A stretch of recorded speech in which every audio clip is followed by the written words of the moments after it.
makes it a little bit better for us.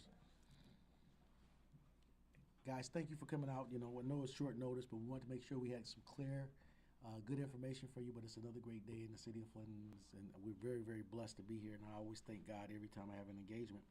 But we're here to discuss today about a water main break, what we call a blind water main break along the Atherton corridor, Crawford area. A blind water main break is what this is. It's really described as a water main that you can't readily see, right? This, usually sometimes you see water main breaks, you can see water on top of the surface of streets and sidewalks, but this is underground, so it makes it very difficult to detect. This water main break has probably impacted about 80 homes along that corridor, which I've just previously described. 24 homes have been already contacted through our health navigation. They have been dispatched out to be able to go door to door, to be able to talk to residents, to find out if they have had a negative impact as it relates to this blind water main break. I want to thank the men and women of our water department under the leadership of Kim Miller of doing a fantastic job. Around this time of year, around the Arctic time of year, very, very cold weather. Just to give you an example, this year, since January, we received about 113 water main breaks. About 95% of them have already been completed and fixed. We still have about 17 ongoing, which is one of these that we have right now, which is the blind water main break. So what we're going to do right now is making sure that residents are taken care of. We're going to continue to have our health navigation team go door to door to figure out what's going on. 7 homes are still without water while we're pumping the water out of the area, making sure that these homes that have experienced some back wash of the water into their homes, so this won't happen again. All homes have been pumped out. The water has been relieved from their structures. And right now, as we try to find this blind water main break, crews will remain on site, pumps will remain intact, and we will be on the job. And so with that, I'll pass it over to Ken Miller, which is supervising this project, but definitely I want residents to know of this great city that we're on the job, that we have hardworking men and women 24/7. So when we have these issues in our city, that we can get there pretty quickly to remediate the problems. But these water main breaks are usually happen because of the very, very cold and frigid weather. So it's something that happens all the time. But we're there to repair these. But this time, with a blind water main breaks, it makes it just a little bit more difficult to locate to repair it. And I give it to Mr. Miller now. Good afternoon. Say and spell your name first, sir. Oh, Kenneth Miller, Kenneth Miller.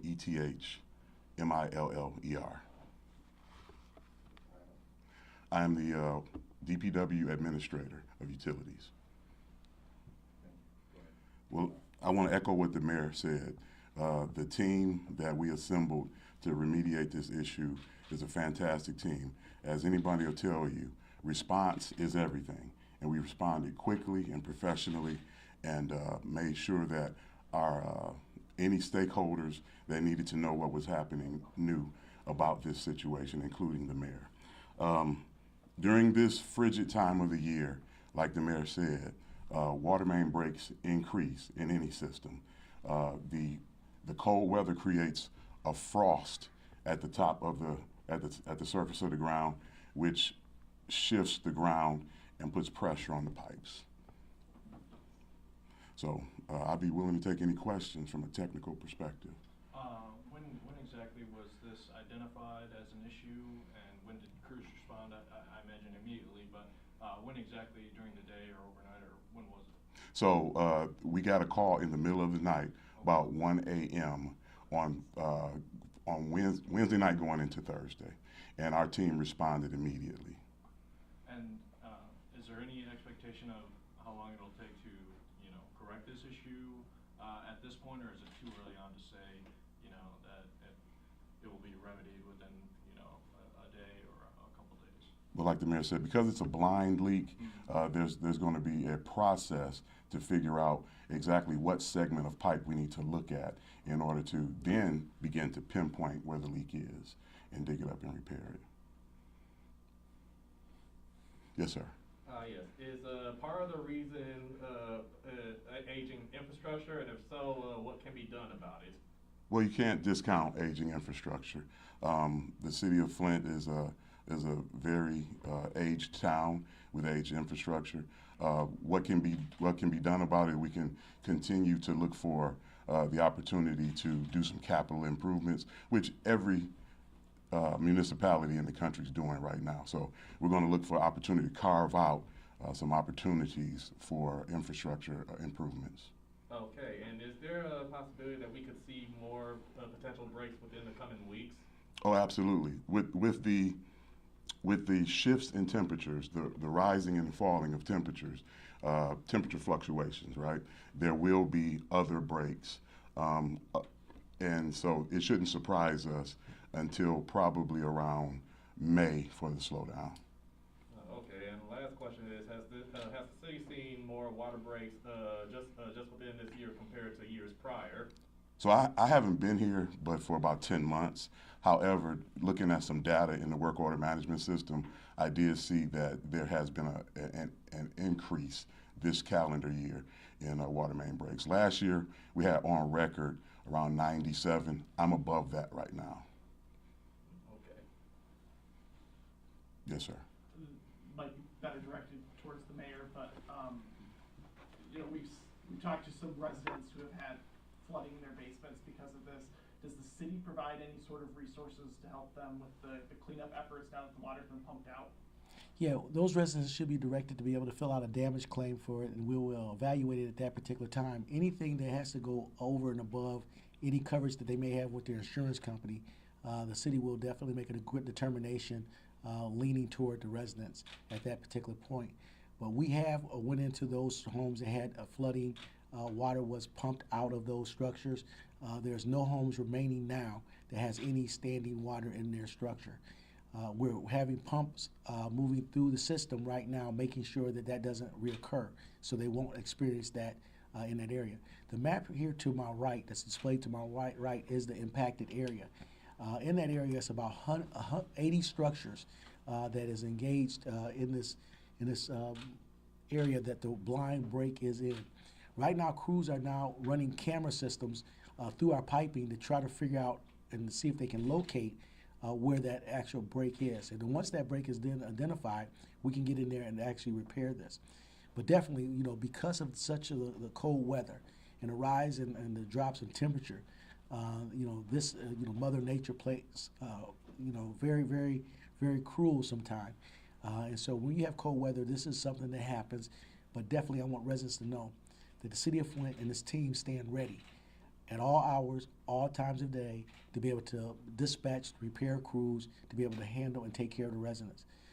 As a resident here myself, we take it pretty personal as it relates to making sure that families are safe in their homes, as it relates to making sure it's public safety and or anything that can come up through their drains, water damaging property. We want to make sure we take care of residents, and we're going to continue to do so in this community. And so I'm so appreciative to the hardworking men and women that's out there right now, even though it's very, very cold and they're working in somewhat wet conditions and trying to get this water out.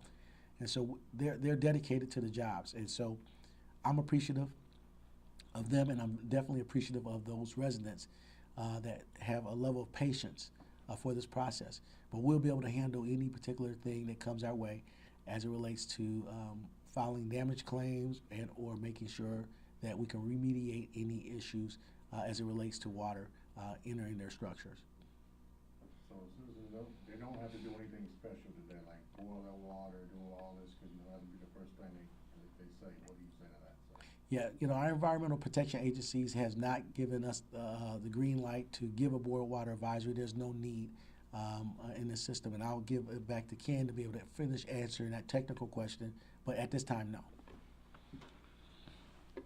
So just to be sure about whether a boil water advisory should take place, I gave a call to a regulatory person from Eagle. He let me know that there was no need for a boil water advisory, which made sense. I knew that we didn't necessarily have to, but we did. We went the extra mile and reached out to the regulators.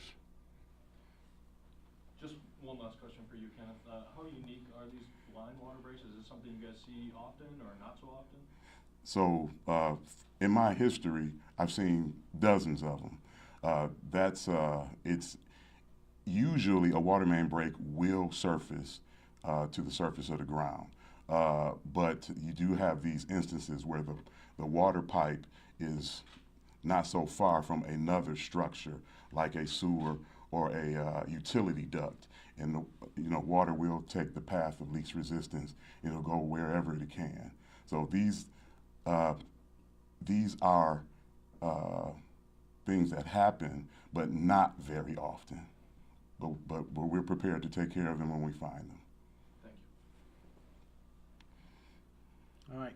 If that's all clear, if you want to do one-on-ones, we can do that. But thank you guys for breaking a part of your day to get this good information out to the residents. We really appreciate it. Thank you.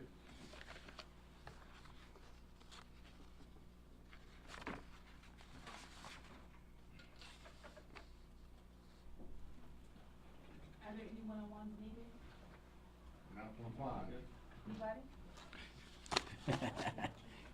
You too cool. You too cool in the game. Ask you the same question. You good? All right, you're a professional. Is that what it is? That's what you do. Man, that's how you do it. Thank you, You guys. gotta- Good, all right?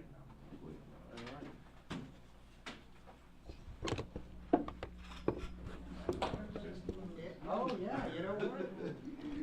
Sure, I mean, let me just get everybody to sign it first.